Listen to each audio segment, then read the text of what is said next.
देख रहे हैं मुंबई मेट्रो ब्रेकिंग न्यूज।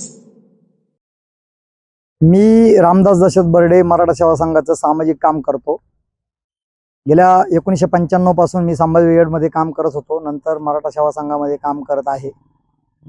त्या धर्तीवर सामाजिक काम करत असताना बाकीच्या लोकांचे जे हेवेदावे असतात, राजकीय लोकांचे जे हेवेदावे असतात, ते बेरजेत धरून त्या लोकांनी मला त्रास देण्याचा प्रयत्न चालू आहे। मी 11 तारखेला माननीय जिल्हाधिकारी कार्यालय समोर आमरण उपोषणाला बसलो होतो। जे कोणी मार्केट कमिटीचे सभापती आहेत, सुभाष रावाजी बर्डे यांचा मुलगा आणि महेश संजय बर्डे यांनी दोघांनी हनुमान टाकळी येथील ग्रामपंचायतीमध्ये फार मोठा अपहार केल्याचा उघडकीस आलेला आहे।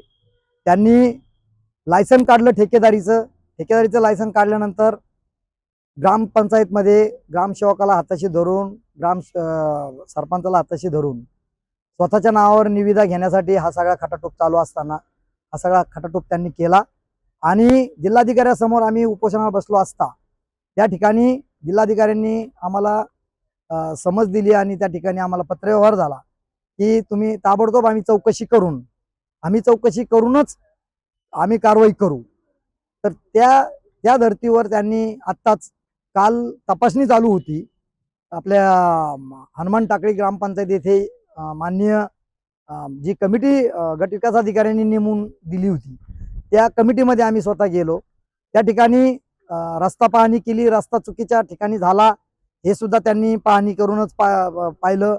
आमची तक्रार होती टेंडर चुकीचं झालं, तर ते टेंडर चुकीचं दिसून आलं अधिकाऱ्यांना। त्यांनी चौकशी आणि फायनल निर्णय दिला की हे टेंडर चुकीचं झालेलं आहे, आम्ही अहवाल तसा शासनाकडे पाठवत आहोत। म्हणजे ते ग्रामपंचायतीवर ग्रामसेवकावर कारवाई करण्यास तयार आहेत, जे विस्तार अधिकारी आहेत त्यांच्यावर कारवाई करायला तयार आहेत।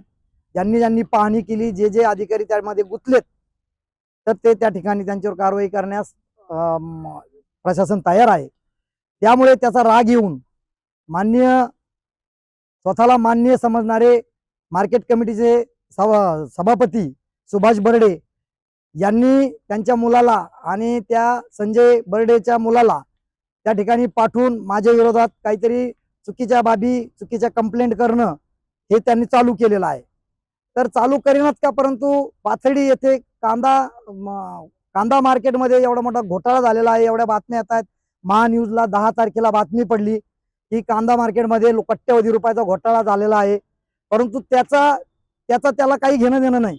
म्हणजे शेतकऱ्यांचं काही घेणं देणं नसलेला हा सभापती या ठिकाणी करण्यात आलेला आहे, हे सर्वांनी समजून घेतलं पाहिजे। आणि तसेच आत्ताच डांगेवाडीचे जे शेतकरी आहेत, कालचाच विषय आहे, 150 रुपयांनी कांदा मागितला, तोच कांदा कड्याला 800 रुपयांनी गेला आणि काल तर लगेच मार्केटच बंद केलं। म्हणजे ही पद्धत शेतकऱ्यांसाठी कांदा मार्केट आहे की सभापतीसाठी आहे हे त्यांनी लोकांना समजून सांगावं। तर हनुमान टाकळी देवस्थानचा तो सचिव 15-20 वर्षापासून आहे। हनुमान टाकळीच्या त्या क दर्जा देवस्थानचा जो गैरव्यवहार झालेला आहे तो सुद्धा गैरव्यवहार बाहेर निघला पाहिजे अशी माझी मागणी आहे।